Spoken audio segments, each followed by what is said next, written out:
You, John Fitzgerald Kennedy, do solemnly swear I, John Fitzgerald Kennedy, do solemnly swear that you will faithfully execute the office of President of the United States that I will faithfully execute the office of President of the United States and will, to the best of your ability, and will, to the best of my ability, preserve, protect, and defend the Constitution of the United States. preserve, protect, and defend the Constitution of the United States. So help you God. So help me God.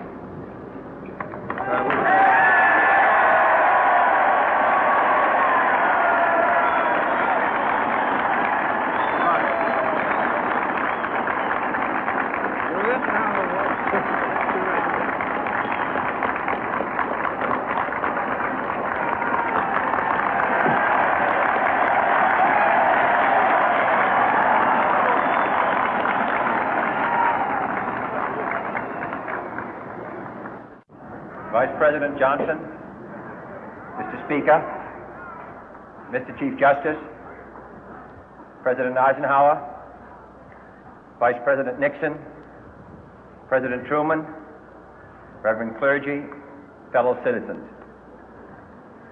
We observe today not a victory of party, but a celebration of freedom, symbolizing an end as well as a beginning, signifying renewal as well as change.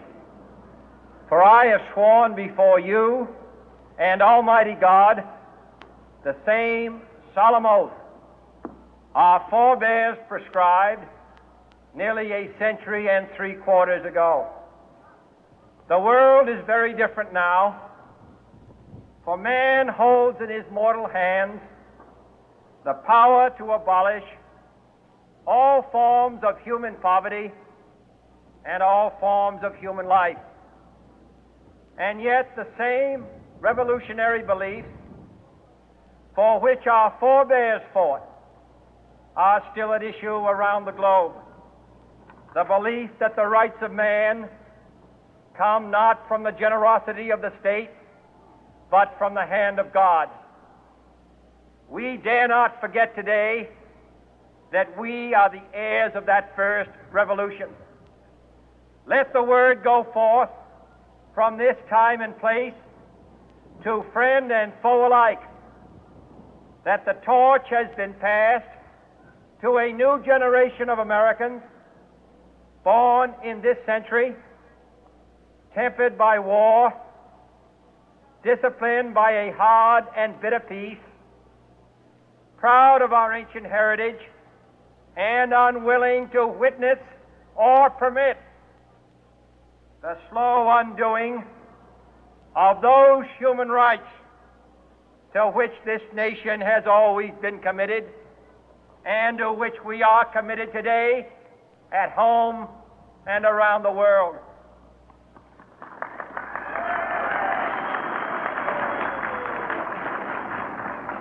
Let every nation know, whether it wishes us well or ill, that we shall pay any price, bear any burden, meet any hardship, support any friend, oppose any foe to assure the survival and the success of liberty.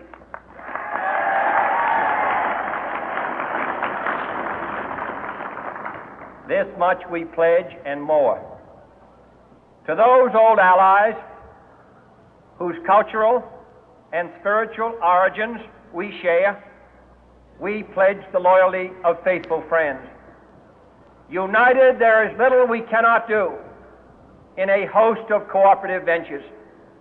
Divided, there is little we can do, for we dare not meet a powerful challenge at odds and split asunder. To those new states whom we welcome to the ranks of the free, we pledge our word that one form of colonial control shall not have passed away, merely to be replaced by a far more iron tyranny.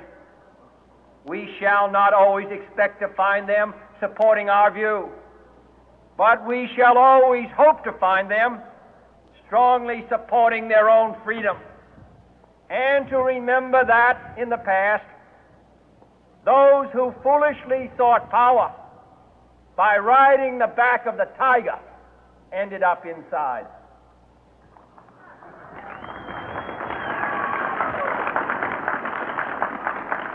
To those people in the huts and villages of half the globe struggling to break the bonds of mass misery, we pledge our best efforts to help them help themselves for whatever period is required, not because the communists may be doing it, not because we seek their votes, but because it is right. If a free society cannot help the many who are poor, it cannot save the few who are rich.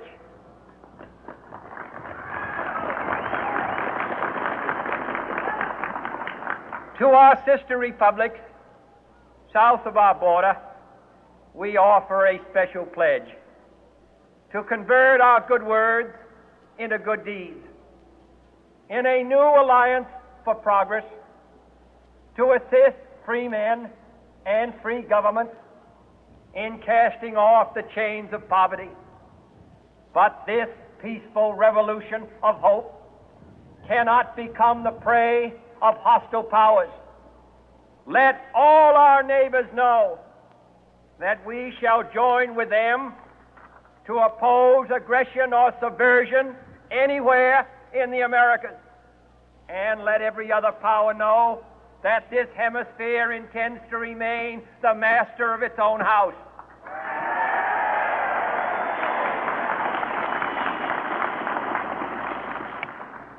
To that World Assembly of Sovereign States, the United Nations, our last best hope, in an age where the instruments of war have far outpaced the instruments of peace, we renew our pledge of support to prevent it from becoming merely a forum for invective, to strengthen its shield of the new and the weak, and to enlarge the area in which its writ may run. Finally, to those nations who would make themselves our adversary, we offer not a pledge, but a request that both sides begin anew the quest for peace.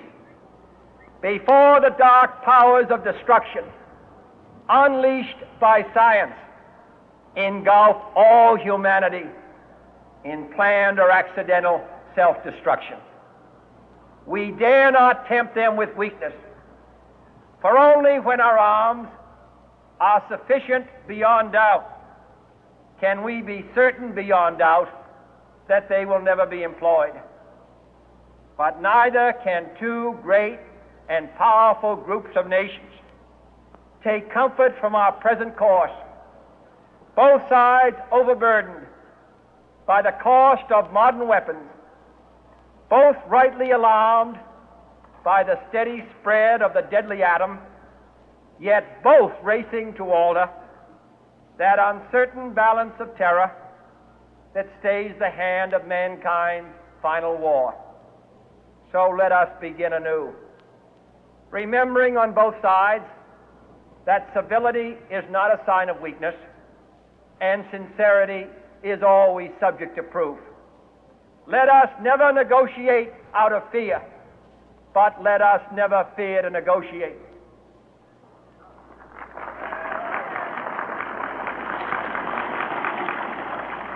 Let both sides explore what problems unite us, instead of belaboring those problems which divide us.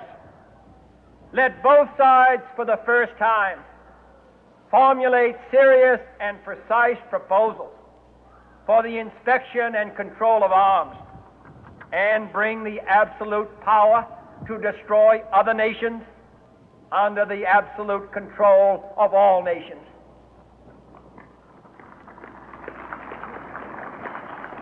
Let both sides seek to invoke the wonders of science instead of its terrors. Together, let us explore the stars, conquer the deserts, eradicate disease, tap the ocean depth, and encourage the arts and commerce. Let both sides unite to heed in all corners of the earth the command of Isaiah to undo the heavy burden and let the oppressed go free.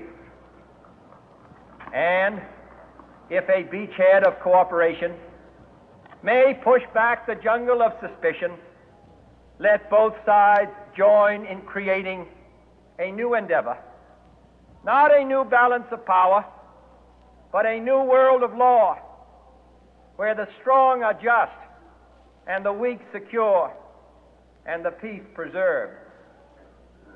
All this will not be finished in the first 100 days, nor will it be finished in the first 1,000 days, nor in the life of this administration, nor even perhaps in our lifetime on this planet. But let us begin.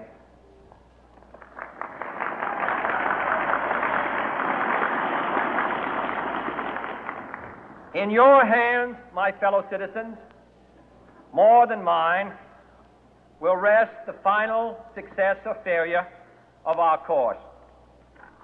Since this country was founded, each generation of Americans has been summoned to give testimony to its national loyalty. The graves of young Americans who answered the call to service surround the globe. Now the trumpet summons us again, not as a call to bear arms, though arms we need, not as a call to battle, though in battle we are, but a call to bear the burden of a long twilight struggle, year in and year out, rejoicing in hope, patient in tribulation, a struggle against the common enemies of man, tyranny, poverty, disease, and war itself. Can we forge against these enemies a grand and global alliance, north and south, east and west, that can assure a more fruitful life for all mankind? Will you join in that historic effort?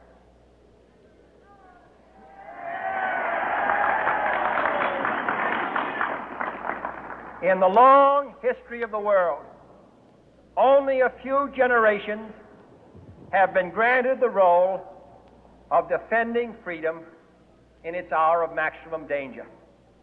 I do not shrink from this responsibility. I welcome it.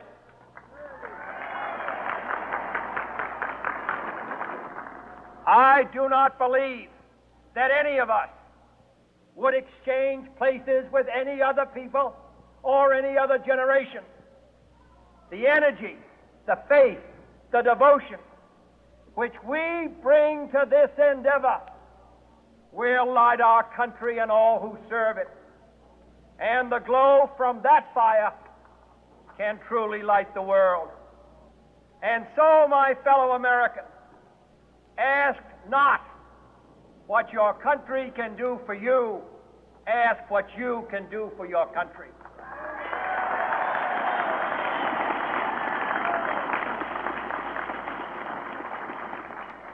My fellow citizens of the world, ask not what America will do for you, but what together we can do for the freedom of man.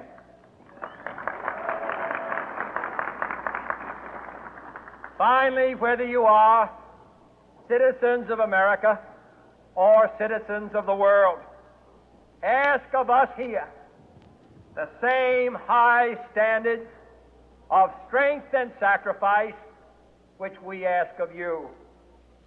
With a good conscience, our only sure reward, with history the final judge of our deeds, let us go forth to lead the land we love, asking His blessing